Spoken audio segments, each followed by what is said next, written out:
Super Saravana Stores. GT Holidays, South India's #1 travel brand. You know you are special when you're with GT Holidays. நாளை மறுநாள் தமிழ்நாட்டின் முதலமைச்சருடைய பிறந்த நாள். ஒரு நாளைக்கு முன்பாகவே உள்ளத்தின் அடி ஆழத்திலிருந்து, மனதின் அடி ஆழத்திலிருந்து நன்றி பெருக்கோடு இன்னும் குறைந்தது பல 10 ஆண்டுகளுக்கு இவர்தான் எங்களுக்கு முதலமைச்சராக வேண்டும் என்ற மனமகிழ்வோடு தமிழ்நாட்டின் முதலமைச்சருக்கு அனைவரின் சார்பிலும் பிறந்த நாள் வாழ்த்துக்களை பதிவு செய்கிறோம். 2012 உங்ககிட்ட எப்பவுமே பேசுறப்ப வருஷம் வரலாறுலாம் சொல்லி தாராளமா பேசலாம். ஏன்னு கேட்டீங்கன்னா, தமிழ்நாடு முழுவதும் பேச போறோம். சென்னை கிழக்கு பகுதியில் அண்ணன் சேகர்பாபு அவர்கள் எப்படி ஆடியன்ஸை உருவாக்கி இருப்பாருன்னா, கவனிக்கக்கூடிய, புரிந்து கைத்தட்டக்கூடிய, இந்த பகுதியில் எங்களை மீறிதான் நீ உள்ள வரணும்னு கட்சி நடத்தக்கூடியவர்களை கொண்ட பகுதி சென்னை கிழக்கு. நான் கீழே இருக்கப்போ அம்மா மீரா அவர்கள்கிட்டையும் சொன்னேன், அம்மா நம்ம இங்கே என்ன செய்தினாலும் பேசலாம், நம்ம பேசுறதுக்கு முன்னாடியே அவங்க நியூஸ்ல எல்லா செய்தியும் பார்த்துட்டு வந்து உட்கார்ந்துருப்பாங்க. குறிப்பாக கவனிக்கக்கூடிய பெண்களை கொண்ட பகுதி சென்னை கிழக்கு. இந்த அக்காங்க கிட்ட போற போக்குல எல்லாம் கதை பேசிட்டு போக முடியாது. சும்மா வாழ்த்துறை அப்படின்னு சொல்லி பிறந்த நாள் வாழ்த்துன்னு சொல்லிட்டு போக முடியாது.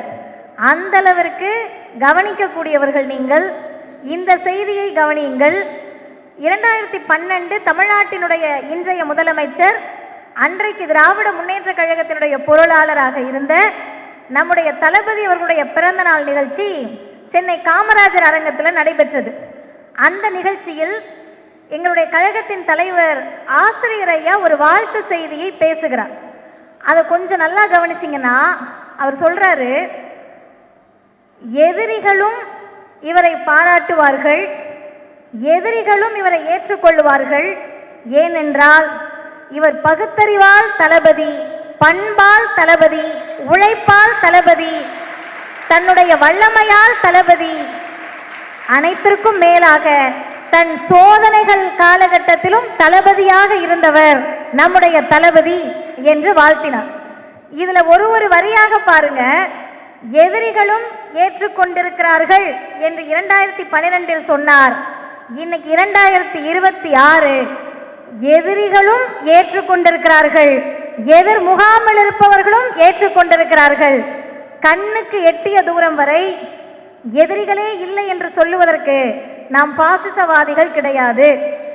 கண்ணுக்கு எட்டின தூரம் வரைக்கும் எனக்கு எதிரியே இல்லை என்று சொல்லுவதற்கு நாம் பிஜேபிக்காரர்கள் கிடையாது. ஆனா நம்ம என்ன சொல்றோம்னா, அவரை எதிர்க்கணும்னா அவர் அளவிற்கு நீங்கள் உழைக்க வேண்டும். ஒரு நாளும் உங்களால் அதை செய்ய முடியாது. எதிரிகள் எப்படி ஏற்றுக்கொண்டிருக்கிறார்கள் அப்படின்றதுக்கு ஒரே ஒரு வீடியோ மட்டும் உங்களுக்கு.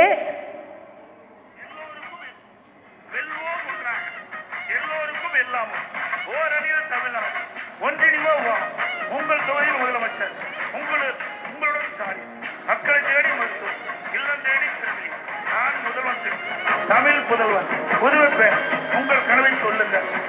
நம்பர் 1 முதலமைச்சர் தமிழ்நாடு வந்து ஸ்டாலின்.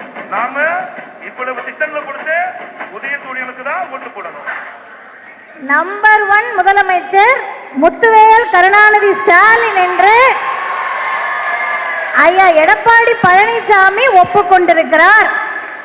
நாங்க பேசினா கூட, திமுகவினுடைய கொள்கை பரப்பு செயலாளர் பேசினா கூட, அடுக்கடுக்காக முத்து முத்தாக இத்தனை திட்டங்களையும் பதிவு செய்ய முடியாது. என்னன்னு கேட்டீங்கன்னா, பொய் சொல்ல முடியும். எதுவுமே வேலை நடக்கலன்னா பொய் சொல்ல முடியும். எல்லா வேலைகளும் நடந்திருக்கிறது. தமிழ்நாடு தலை நிமிர்ந்திருக்கிறது. தமிழ்நாடு வளர்ச்சியின் பக்கம் நிற்கிறது. எனவே யாரும் குறை சொல்ல முடியாத ஒரு ஆட்சியை தமிழ்நாட்டின் முதலமைச்சர் கொடுத்து கொண்டிருக்கிறார். இப்ப எதிரிகளால் ஏற்றுக்கொள்ளப்பட்டவர். 2வது, பண்பால் தளபதி. எப்படி பண்பால் தளபதின்றதுக்கு ஒரே ஒரு எடுத்துக்காட்டு சொல்றேன். நேற்றைக்கு முதல் நாள் தமிழ்நாட்டினுடைய தன்னிகரில்லா போராளியாக வாழ்ந்து, பொது உடைமை போராளியாக வாழ்ந்து, தகைசால் தமிழராக வாழ்ந்து மறைந்தார் பெருமதிப்பிற்கும் மரியாதைக்கும் உரிய ஐயா நல்லக்கண்ணு அவர்கள். அவருடைய மறைவின் போது தமிழ்நாட்டினுடைய முதலமைச்சர் 3 முறை போய் பார்க்கிறாரு. நேற்றைக்கு அங்கு எல்லோரும் வீர வணக்கம் செலுத்துகிற போது தான் ஒரு முதல்வர் என்பதையெல்லாம் தாண்டி தான் ஒரு போராளி என்பதை நிரூபிக்கக்கூடிய வகையில் வீர வணக்கத்தை அவரே செலுத்துகிறார். யோசிச்சு பாருங்க, முதலமைச்சராக இருந்து இதெல்லாம் செய்கிறாரான்னு கேட்டா, அவருடைய மரபணுவில் இருப்பது முத்தமிழறிஞர் கலைஞர் என்ற போராளி, பேரறிஞர் அண்ணா என்ற ஆகச்சிறந்த நிர்வாகி, தந்தை பெரியார் என்ற பகுத்தறிவுவாதி, இவர்களால் ஆளாக்கப்பட்டு உருவாக்கப்பட்டவர் தமிழ்நாட்டினுடைய முதலமைச்சர். அடுத்து தன்னுடைய உழைப்பால் தளபதி. எப்படிங்க? நான் உண்மையாகவே நன்றி சொல்லுவதற்காக தான் இந்த வாய்ப்பை பயன்படுத்திக் கொள்ளுகிறேன். நினைவில் இருப்பதை வைத்து சொல்லுகிறேன். 5 ஆண்டுகள் முடிய இருக்கிறது, இல்ல 6ஆம் ஆண்டு தொடர இருக்கிறது. தமிழ்நாட்டின் முதலமைச்சராக 2வது முறை தொடர இருக்கிறார். எப்படி, எதை வச்சு சொல்றீங்க? ஓவர் கான்பிடன்ஸா? இல்ல. அவருக்கு எதிரிகள் இல்லைன்னு நினைக்கிறீங்களா? இல்ல. ஆகப்பெரிய எதிரிகள் இருக்கிறார்கள் டெல்லியில், ஆகப்பெரிய மோசடிக்காரர்கள் இருக்கிறார்கள் நாக்பூரில். இந்தியாவே எங்க கண்ட்ரோல்னு சொல்லக்கூடிய பிஜேபி இருக்கு. பீகார் வந்துட்டோம், அடுத்து தமிழ்நாடு தான் சொல்லக்கூடிய ஷாக்கள் இருக்கிறார்கள். எல்லோரும் அந்த பக்கம் இருந்தாலும் மக்கள், தமிழ்நாட்டின் மக்கள் முதல்வரின் பக்கம் நிற்கிறார்கள். அப்படி என்னங்க செஞ்சிட்டாரு? காலை உணவு திட்டம், தமிழ் புதல்வன் திட்டம், புதுமை பெண் திட்டம், நான் முதல்வன் திட்டம், மகளிர் உரிமை தொகை, இல்லம் தேடி கல்வி, மக்களை தேடி மருத்துவம், இன்னுயிர் காப்போம் 48, அனைத்திற்கும் மேலாக தோழி விடுதிகள், பெண்களுக்கு உள்ளாட்சி அமைப்புகளில் 50% இடஒதுக்கீடு, சொத்து பதிவில் பெண்களுக்கு கட்டண சலுகை, அண்ணல் அம்பேத்கர் தொழில் முன்னோடி திட்டம், வேளாணுக்காக தனியான நிதிநிலை அறிக்கை, கலைஞர் கனவு இல்லம், கல்வியால் முன்னேறுங்கள் என்ற திட்டம், சிகரம் தொடு திட்டம், உயர்வுக்கு படி திட்டம், கீழடி அருங்காட்சியகம், மதுரையில் கலைஞர் நூற்றாண்டு நூலகம், கிளாம்பாக்கத்தில் கலைஞர் நூற்றாண்டு பேருந்து முனையம், எல்லாவற்றிற்கும் மேலாக 5300 ஆண்டுகளுக்கு முன்பே இரும்பை பயன்படுத்தியவர்கள் தமிழர்கள் என்று உலகத்திற்கு பிரகடனம், ஈழத்தமிழர்களுக்கு வீடுகள், தமிழ் பரப்புரை கழகம், தமிழ்நாடு முழுவதும் புத்தக கண்காட்சிகள், தந்தை பெரியாருடைய பிறந்த நாளை சமூக நீதி நாள் என்று அறிவித்தார், புரட்சியாளர் அம்பேத்கரின் பிறந்த நாளை சமத்துவ நாள் என்று அறிவித்தார். எல்லாவற்றிற்கும் மகுடம் சூட்டக்கூடிய வகையிலே 5000 ரூபாயை பெண்களுக்கு நான் வழங்குகிறேன் என்று சொல்லி, இது எல்லாமே நினைவில் இருந்த திட்டங்கள். இது எதுவுமே நான் முழுசா சொல்லல, அதிகபட்சம் 20-25 சொல்லியிருப்போம். ஆனால் அவர் செய்திருக்கக்கூடியது 400க்கும் மேற்பட்ட சாதனைகளை செய்து ஒப்பற்ற முதலமைச்சராக நிற்கிறார். இன்னும் 3 செய்தியோட நான் நிறைவு செய்கிறேன். இப்ப நான் சொன்னேன்ல, இதெல்லாம் இதுல முக்காவாசி திட்டம் படிப்புக்கானது.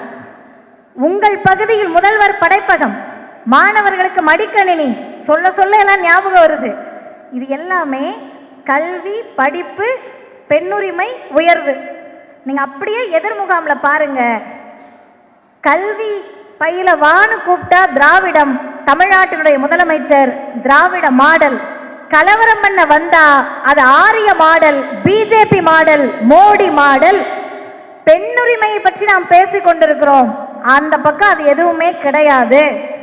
படி படி படி என்று ஒரு முதல்வர் சொல்லுகிறார், மேடை ஏறி சொல்லுகிறார். இங்கே பெண்கள் இருக்கீங்க, இன்னைக்கு நிறைய பேர் வராங்க, பெண்கள் எல்லாம் அவரை பார்த்து அப்படியே ரசிக்கிறாங்களாம். வீட்டுக்காரர் செத்து போனா கூட பரவாயில்லன்றாங்களாம், புள்ள செத்தா கூட பரவாயில்லன்றாங்களாம். அது திரை கவர்ச்சியை பார்த்து கூடக்கூடிய கூட்டம். தரையில் நாயகன் முத்துவேல் கருணாநிதி ஸ்டாலின் தான். ஏன் தரையில் நாயகன் கேட்டீங்கன்னா, ஒரு மாணவர் இப்படி மேடையில் வந்து பேசுறாரு.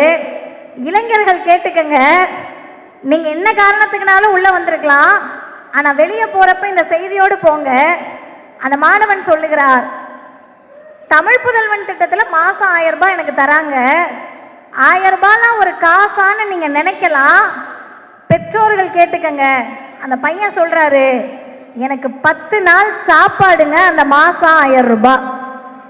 அடுத்து சொல்லுகிறார், ஹாஸ்டலில் இருந்தேன், ஐயோ என்ன பண்ணுறது, கையில் காசே இல்லையேன்னு சோர்ந்து போயிருந்தேன். ஃபோனில் மெசேஜ் வந்துச்சுன்னு எடுத்து பார்த்தேன். அன்பு மகனுக்கு தமிழ் புதல்வன் திட்டத்தில் 1000 ரூபாய் செலுத்தப்பட்டிருக்கிறது. ஒரு முதல்வர் அந்த பையனுக்கு ஒரு இடத்துல கூட சுயமரியாதைக்கு இழுக்காக அது மாறிடக்கூடாது. ஐயோ அரசு பணம் கொடுக்குதுன்னு தோணக்கூடாது, இது சலுகைன்னு தோணிடக்கூடாது. அப்பா உனக்கு வங்கி கணக்கில் போடுறேன்ற உணர்வை தர வேண்டும் அன்பு மகனுக்கு என்று தொடங்குகிறது. இன்னொரு பொண்ணு போன வாரம் மேடையில் பேசுறாங்க, நான் அடித்து சொல்லுகிறேன், பந்தயம் கட்டி சொல்லுகிறேன், உலக வரலாற்றில் இது போன்ற காட்சிகள் தமிழ்நாட்டை தவிர வேறு எங்கும் நடக்காது. ஒரு பொண்ணு மேடையில் சொல்றாங்க, நான் கலை கூத்தாடி, நேற்று வரைக்குமே என் குடும்பம் கலை கூத்தாடி, தெருவில் நின்று நான் பிச்சை எடுத்திருக்கேன். இன்னைக்கு நான் யார் தெரியுமா? கலை கூத்தாடி ஸ்னேகா. இன்னைக்கு ஜிம்னாஸ்டிக் வீராங்கனையாக உங்கள் முன்னால் நிற்கிறேன். கருப்பு சட்டக்காரவங்க எதுக்கு முதல்வரை இவ்வளவு கொண்டாடுறோம், உச்சி முகர்ந்து கொண்டாடுறோம்னா, பெரியாரின் பெருங்கனவு இது. தமிழ்நாட்டில் ஒருத்தர் கூட குலத்தொழில் செய்யக்கூடாது, அனைவரும் கற்றறிந்தவர்களாக மாற வேண்டும் என்பது அறிவுலக பேராசான் தந்தை பெரியாருடைய கனவு. அந்த கனவை நிறைவேற்றியவர் முத்துவேல் கருணாநிதி ஸ்டாலின் என்ற முதலமைச்சர். இறுதியாக ஒரு செய்தியை சொல்லுகிறேன். இவ்வளவு செஞ்சுட்டு உழைக்காம இருக்கணும்ல, எல்லாம் செஞ்சுட்டாரு, திரும்ப எதுக்கு தேர்தல் பிரச்சாரத்துக்கு வேற போகணுமா அப்படின்னு நினைக்கிறப்பதான் இன்னைக்கு காலையில அண்ணா அறிவாலயத்தில் இருக்கிறார். 10 மணிக்கு நியூஸ்ல வருது கோயம்புத்தூர்ல இருக்காரு. கோயம்புத்தூர்ல போய் தந்தை பெரியார் பெயரில் அமைய இருக்கக்கூடிய நூலகத்தை, அறிவுசார் மையத்தை பார்வையிடுகிறார். கொஞ்ச நேரம் கழித்து பிரேக்கிங் நியூஸ் வருது, ஒரு குழந்தை மரணித்தவுடன் உடல் உறுப்புகளை தானம் பண்ணியிருக்காங்க. அவங்க வீட்டுக்கு போறாரு. கொஞ்ச நேரம் கழிச்சு பார்த்தா ஃபீல்டு விசிட், மாலை மாநாடு, வயது வெறும் 73. நாளை மறுநாள் அவருக்கு வயசு 73. அருமை தம்பிகளே, அண்ணன்களே, திரை நடிகர்களே, அவரை எதிர்ப்பதற்கு முன்னால் அவர் அளவிற்கு உழைப்பதற்கு நீங்கள் தயாராக வேண்டும். ஏன் கேட்டா, ஸ்டண்ட் மாஸ்டர் வச்சு சண்டை காட்சி இல்ல, உண்மையாகவே மோடி என்ற வில்லனோடு நாங்கள் சண்டை போட்டுக்கிட்டு இருக்கோம். அமித்ஷா என்ற வில்லனோடு நாங்கள் சண்டை போட்டுக்கிட்டு இருக்கோம். நீ கேரளா பார்டர் வரைக்கும் வரலாம், தமிழ்நாட்டுக்குள் காலூன்ற முடியாது என்று சொல்லக்கூடிய ரியல் ஹீரோ முத்துவேல் கருணாநிதி ஸ்டாலினை தமிழ்நாடு பெற்றிருக்கிறது. நாங்க ஏன் இவ்வளவு இருமாப்பாக பெருமையோடு இந்த முதலமைச்சரை கொண்டாடுகிறோம்னு கேட்டா, எல்லாருக்கும் வரலாறு இருக்கிறது, எல்லா கட்சிகளுக்கும் வரலாறு இருக்கிறது. ஒண்ணு வேணா, நாளைக்கு யாராவது நினைச்சோம்னா நம்ம கூட கட்சி ஆரம்பிக்கலாம், கட்சி ஆரம்பிச்சுட்டு சிஎம் ஆகணும்னு கனவு காணலாம், நாளைக்கே சிஎம் அப்படி கூட நினைக்கலாம். ஆனால் அவர் நேற்றைக்கு கட்சி தொடங்கி இன்னைக்கு முதல்வர் ஆனவர் கிடையாது. இன்றைக்கு பேசுகிறார் கோவையில், மக்களுடைய இன்பத் துன்பங்களில் அவங்க கூட நில்லுங்க, அதனாலதான் அவங்க நம்ம கூட நிக்கிறாங்கன்னு பேசுறாரு. யோசிச்சு பாருங்க, உடல் உறுப்பு தானம் பண்ணுங்கன்னு ஒரு முதலமைச்சர் சொல்றது இயல்பு. ஆனால் உடல் உறுப்பு தானம் செய்த குடும்பத்தை நேரடியாக போய் பார்க்கக்கூடிய மனிதநேய மாண்பாளரை தமிழ்நாடு பெற்றிருக்கிறது. இந்த முதலமைச்சர் மீண்டும் வெல்வார் என்பதில் 1% கூட எங்களுக்கு சந்தேகம் கிடையாது. அப்படி அவர் வெல்ல வேண்டும் என்பதில் மிகப்பெரிய சுயநலம் நம்ம எல்லாருக்கும் இருக்கு. என்ன சுயநலம் தெரியுமா? திமுகவை பொறுத்த வரைக்கும் வெற்றி தோல்வி அவர்களுக்கு புதிதல்ல. வென்றால் அதிகமாக வேலை பார்ப்பாங்க, தோல்வியுற்ற போது ரொம்ப அதிகமாக வேலை பார்த்தாங்க. எனவே அது அவர்களுடைய பிரச்சனை கிடையாது, தமிழ்நாட்டினுடைய பிரச்சனை. எங்கள் தலைமுறை நல்லா இருக்கணும்னா நீங்க தான் வேணும்னு நாங்கள் கேட்பது எங்கள் சுயநலம். எங்க பிள்ளைங்க நல்லா படிச்சு மேல வரணும்னா நீங்கள் தான் முதல்வராக இருக்க வேண்டும் என்பது எங்கள் சுயநலம். அடுத்த தலைமுறை இந்த திட்டங்களை எல்லாம் அனுபவிக்க வேண்டும். டெல்லியை எதிர்த்து போராட வேண்டும், பாசிசத்தை எதிர்த்து போராட வேண்டும், மதக்கலவரம் தமிழ்நாட்டில் நடைபெறக்கூடாது என்ற சுயநலத்தால் நாங்கள் முத்துவேல் கருணாநிதி ஸ்டாலின் என்பவர் முதலமைச்சராக இருக்க வேண்டும் என்று நினைக்கிறோம். இறுதியாக மார்ச் 1 பிரதமர் மோடி திருப்பரங்குன்றம் வராருன்னு ஒரு செய்தி வந்துச்சு. திருப்பரங்குன்றத்தை அவர்கள் ப்ராஜெக்டா வச்சிருக்காங்க. எப்படியாவது மற்றும் ஒரு அயோத்தியா மாத்திரணும்னு வெளிப்படையா பேசுறாங்க. ஆனா இங்க என்ன தெரியுமா நடந்துச்சு? ஒற்றை ஆளாக நின்று கலவரத்துல கூட நீ ப்ரொனவுன்ஸ் பண்ண முடியாது. கலவரம் என்ற சொல்லை உங்கள் வாழ்நாளில் தமிழ்நாட்டில் நீங்கள் உச்சரிக்க முடியாது என்ற நிலையை தமிழ்நாட்டினுடைய முதலமைச்சர் எடுத்திருக்கிறார். பாதுகாப்பான கரங்களில் நாங்கள் இருக்கிறோம். இன்னும் பல 10 ஆண்டுகளுக்கு தமிழ்நாட்டினுடைய முதலமைச்சரின் பாதுகாப்பான கரங்களில் நாங்கள் இருக்க வேண்டும் என்று நினைக்கிறோம். அதற்காகவே அறிவியல் வளர்ந்து விட்டது, 100 ஆண்டு வாழ வேண்டும் என்று வாழ்த்த மாட்டோம். அறிவியல் எவ்வளவு துணை புரிகிறதோ அத்தனை ஆண்டுகள் தமிழ்நாட்டினுடைய முதலமைச்சர் வாழ வேண்டும் என்று வாழ்த்தி விடைபெறுகிறேன். வாய்ப்புக்கு நன்றி, வணக்கம். நக்கீரன் டிவிக்கு சப்ஸ்கிரைப் செய்யுங்கள். உங்கள் ஆதரவே எங்கள் பலம். ஆசிரியர்களுக்கு நண்பனாகவும் மாணவர்களுக்கு ஆசானாகவும் திகழும் தேர்வு வழிகாட்டி. ஒவ்வொரு பாடத்திற்கும் அனுபவமிக்க ஆசிரியர்களின் துல்லியமான தெளிவான விடைகள். CNC இருக்கு, தேர்வு பயம் எதற்கு? இது தீரன் பப்ளிஷிங் ஹவுஸ் விற்பனை வெளியீடு.